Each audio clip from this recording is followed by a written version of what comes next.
இப்போ நீ வேலைக்கு போக வேண்டிய அவசியம் தான் என்ன? அவசியம் இருக்கு வெங்கட்.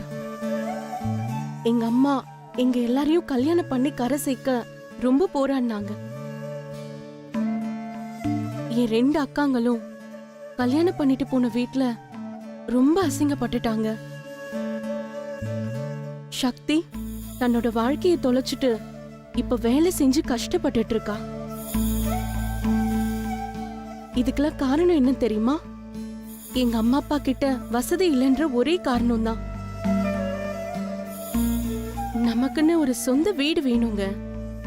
அது நம்ம 2 பேரும் சேர்ந்து சம்பாதிச்சாதான் நடக்கும்.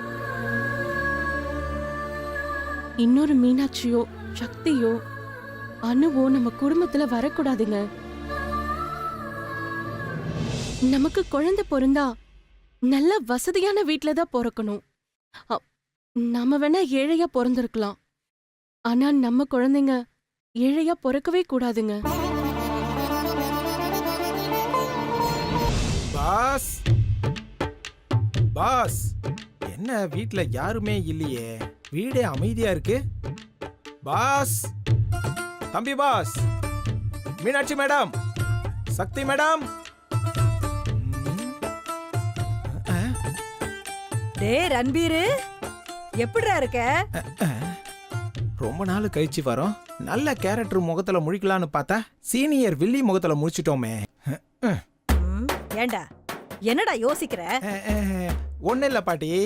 ம், ம், நீ என்ன மைண்ட் வாய்ஸ்ல நினைக்கிறேன்னு எனக்கு நல்லா தெரியும்டா. கண்டுபிடிச்சிட்டியா பாட்டி? ஆமா, அப்படி என்ன நினைச்சேன்னு சொல்லு பாப்போம். ம், ரொம்ப நாள் கழிச்சு வரோமே, போயும் இந்த கிழவி மூஞ்சலியா முடிக்கணும்னு தானே நினைச்ச. பாட்டி, வார்த்தை மாறி இருந்தாலும் அர்த்தத்தை கரெக்டா கண்டுபிடிச்சிட்டியே. என்ன மன்னிச்சிரு பாட்டி, இதுக்காக நீ என்ன பழி வாங்கிறாத. உன் கால்ல வேணா விழுற பாட்டி, என்ன மன்னிச்சிரு. டேய் டேய் அப்பா அப்பா எந்திரா எந்திரா, நல்லா இருடா எந்திரா. ரன்பீர், நல்லா இருடா. என்னாச்சு? டேய் ரன்பீரு, நான் முன்ன மாதிரி இல்லடா. முன்ன மாதிரி இல்லன்னா? நானும் இப்போ ரொம்ப நல்லவளா மாறிட்டேன்டா. என்னால நம்பவே முடியலையே. நீ நம்பலனாலும் அதுதான் உண்மை ரன்பீர். பாட்டி இப்ப முன்ன மாதிரி இல்ல, எங்க செல்ல பாட்டி ஆயிட்டாங்க. கண்ணத்தை கிள்ளி முத்தம் குடுக்குறீங்கன்னா கண்டிப்பா பாட்டிக்கு ரெட் சிப்பை கழட்டி விட்டுட்டு ப்ளூ சிப்பை யாரோ மாட்டி விட்டுருக்காங்க. என்னது சிப்ஸா? ஐயோ, சிப்ஸ் இல்ல பாட்டி, சிப்பு. எந்திரன் படத்துல சிட்டிக்கு ப்ளூ சிப்பை கழட்டிட்டு ரெட் சிப்பு மாட்டி விடுவாங்கல்ல, அதனால தானே சிட்டி கெட்ட சிட்டியா மாறும். அந்த மாதிரி உனக்கும் யாரோ சிப்ப மாத்தி வச்சிருக்காங்க, அதனாலதான் நீயும் நல்ல பாட்டியா மாறி இருக்க. ஆமா ரன்பீர், எங்க இத்தனை நாள் ஆளையே காணோம்? அது ஒரு பெரிய கதை மேடம். நீங்க நின்னுகிட்டே கேட்டீங்கன்னா டயர்ட் ஆயிடுவீங்க. நீங்க வந்து உட்காருங்க, நான் டீடைலா சொல்றேன். வாங்க வாங்க பாட்டி உட்காரலாம். வாங்க. உட்கார். இப்ப சொல்லுங்க ரன்பீர். அது ஒண்ணு இல்ல மீனாட்சி மேடம். டேய் மூதேவி, ஒண்ணு இல்லன்னு சொல்றதுக்கு தான் எங்களை உட்கார சொன்னியா? பாட்டி, உங்களுக்கு ப்ளூ சிப் மாட்டி இருந்தாலும் அப்பப்ப ரெட் சிப் வந்து தலை காட்டிட்டு போயிட்டு இருக்கு. ஐயோ, டேய் ரன்பீர், பழக்க தோஷம்டா, அப்பப்ப வந்துருதுடா. சாரிடா. பரவாயில்ல பாட்டி, நான் சொல்றதை கேளுங்க. எனக்கு சீதா அகிலான்னு 2 அக்காங்க இருக்காங்க. சீதா அக்காக்கு 2 பசங்க. 2 பேரும் ரெட்ட பிறவிய லவ் பண்ணிக்கிட்டு இருந்தாங்க. அதுல ஒரு பொண்ணு செத்து போச்சு. அந்த கல்யாணத்துல பெரிய குழப்பமே ஆயிடுச்சு. அதனால அங்கேயே கொஞ்ச நாள் இருந்து 2 மருமகன்களுக்கும் கல்யாணத்தை பண்ணி வச்சுட்டு 2 பேரையும் நல்ல விதமா வாழ வச்சுட்டு அக்கடான்னு வந்து உக்காந்தனா இன்னொரு அக்கா அகிலா வீட்லயும் ஒரு பெரிய பிரச்சனை. அப்புறம் அந்த அக்கா வீட்ல கொஞ்ச நாள் இருந்துட்டு பிரச்சனை எல்லாத்தையும் சரி பண்ணிட்டு நேரா இங்க வந்தா அதுக்குள்ள என்னென்னமோ நடந்து போச்சு. சக்தி மேடம் திரும்ப வந்துட்டாங்க. அவங்களுக்கு ஒரு பையன் இருக்கிறதா கேள்விப்பட்டேன். அதான் பாசியும் சக்தி மேடமையும் விஷ் பண்ணிட்டு இந்த கிஃப்ட அவங்க பையன் கிட்ட கொடுத்துட்டு போலான்னு வந்தேன்.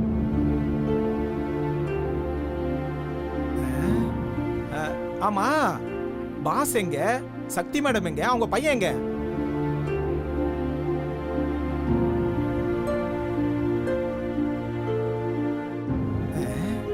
என்ன மீனாட்சி மேடம் அமைதியா இருக்கீங்க? பாட்டியம்மா, நீங்களாவது ஏதாவது சொல்லுங்க.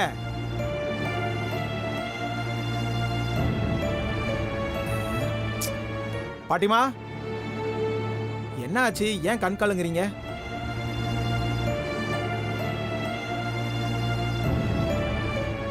என்ன ஆச்சு சொல்லுங்க. இப்படி அமைதியா இருந்தா என்ன அர்த்தம்? ஆ? ரன்பீர், பாஸ் வாங்க பாஸ், வாங்க வாங்க. ரன்பீர், என்ன பாஸ், எப்படி இருக்கீங்க? நல்லா இருக்கேன். பாஸ், சக்தி மேடமும் புகழ் தம்பியும் எங்க?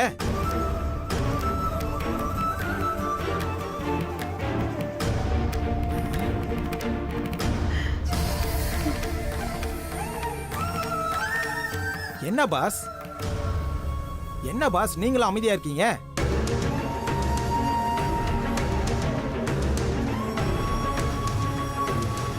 சொல்றேன் ரன்பீர்.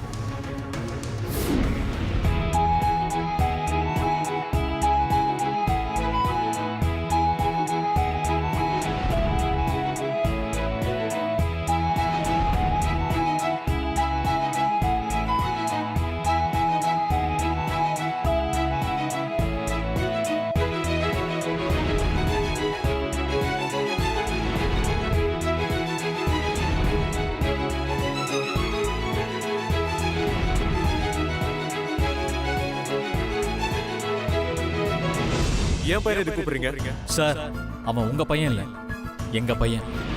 உங்களுக்கு பிறந்த ஆண் குழந்தை இறந்துருச்சு. உங்களுக்கு உடல்நிலை சரியில்லாததால தான் என் மனைவிக்கு பிறந்த ஆண் குழந்தைய உங்களுக்கு மாத்தி வச்சிட்டாங்க.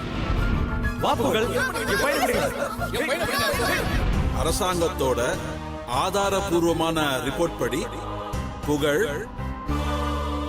ஷாகுலோட பையன்னு நிரூபணமாயிருக்கு.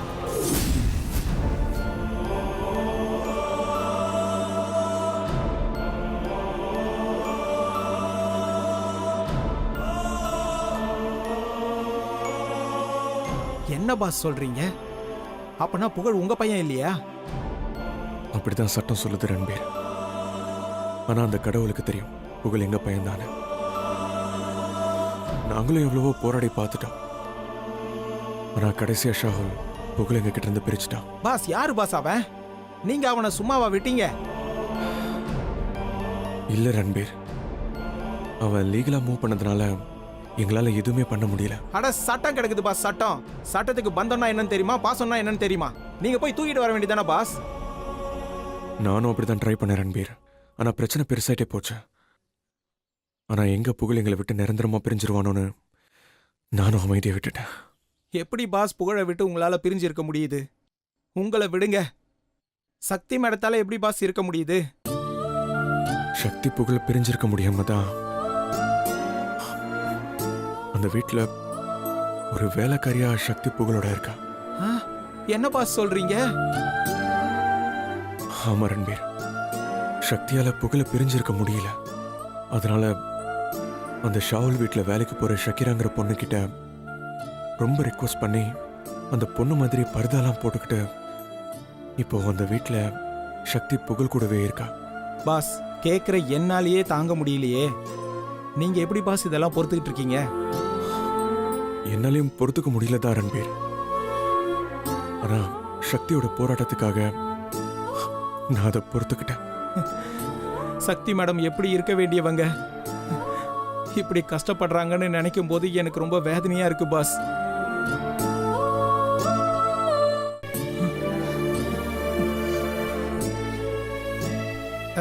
பாஸ், எனக்கு ஒரு உதவி பண்றீங்களா? என்ன ரன்பீர்? புகழ் இருக்கிற வீட்டு அட்ரஸ் கிடைக்குமா பாஸ்? எதுக்கு ரன்பீர்? அது பாஸ், புகழுக்காக நான் ஒரு gift வாங்கிட்டு வந்திருக்கேன். அட்லீஸ்ட் புகழை பார்த்துட்டு அந்த கிஃப்டையாவது புகழ்கிட்ட கொடுத்துட்டு போறேனே பாஸ். ரன்பீர், நீ எப்படி அந்த வீட்டுக்குள்ள போவ? அதெல்லாம் நான் பார்த்துக்கிறேன் பாஸ். நீங்க எனக்கு அட்ரஸ் மட்டும் கொடுத்தா போதும் பாஸ்.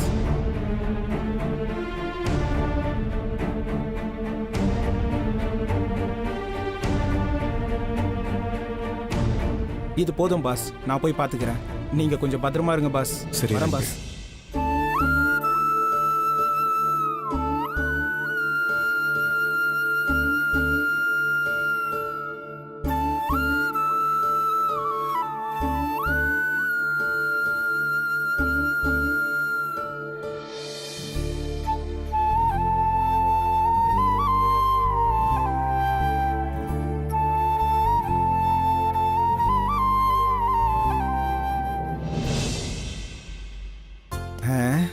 ஒரு வழியா வீட்டுக்கு வந்தாச்சு. ம், ம்.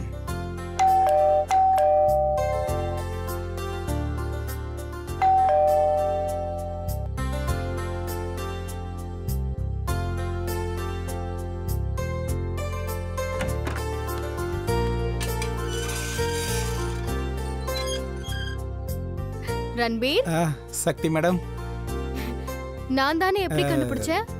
சிவா பாஸ் எல்லாத்தையும் சொல்லிட்டாரு. சரி, உள்ள வா. ஆ, சரிங்க மேடம்.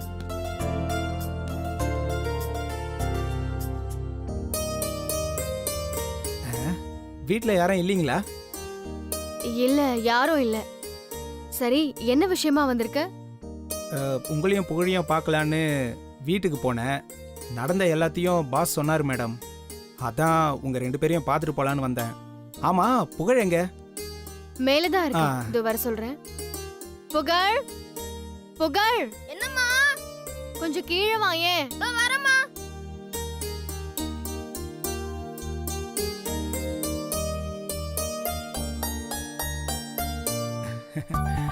புகழ் குட்டி, எப்படிடா இருக்க? இவரு நான் தான் சொல்லியிருக்கேன்ல, ரன்பீர்னு ஒரு அங்கிள் இருக்காருன்னு. அந்த காமெடி அங்கிள் இவர்தானா? ஆமா, நான் தான் அது. ஆமாண்டா செல்லக்குட்டி.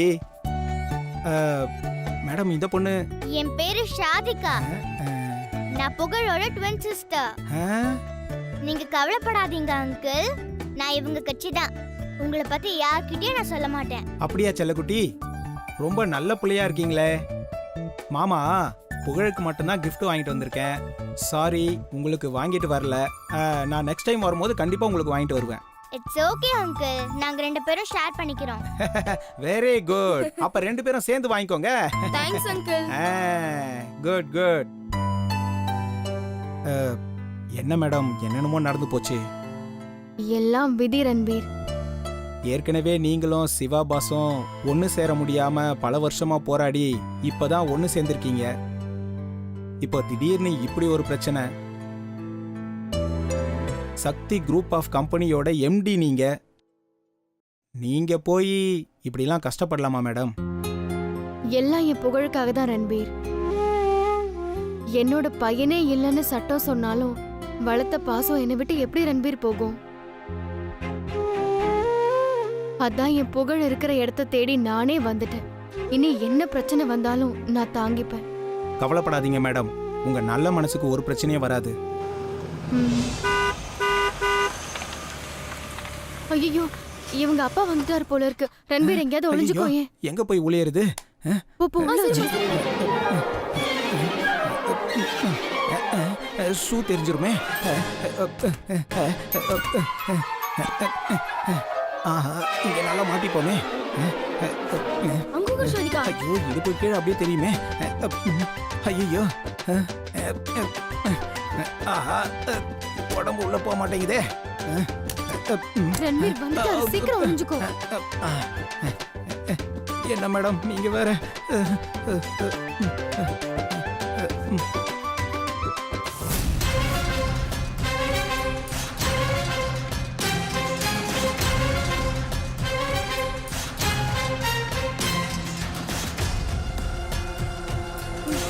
ஹாய், என்ன பண்றீங்க? ஷகிரா, ஒரு முக்கியமான ஃபைலை மறந்துட்டு போயிட்டேன். இங்க டேபிள் மேலே தான் வச்சிருக்கேன், போய் எடுத்துட்டு வரியா? ம். ஆ, என்ன நடக்க போகுதுன்னு தெரியலையே. வேகுது இல்ல? அப்புறம் என்ன பண்றீங்க? ஒண்ணும் பண்ணல, சும்மா தான் இருக்கோம். இந்தாங்க சார். இதான். ஏன் அந்த ஃபேன் ஓடல? இல்லைங்க சார், காலையில இருந்தே ஓடல. அதை ரெடி பண்ணலாம் தான் இருந்தேன், அதுக்குள்ள நீங்க வந்துட்டீங்க. அப்படியா? சரி, நானே என்னன்னு பார்க்கறேன்.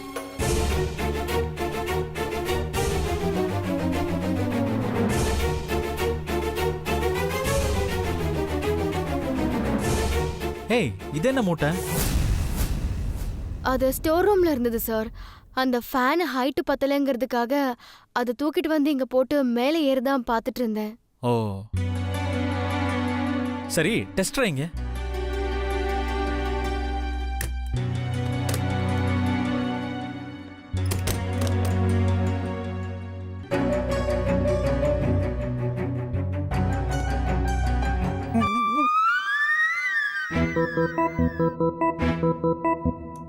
அச்சச்சோ.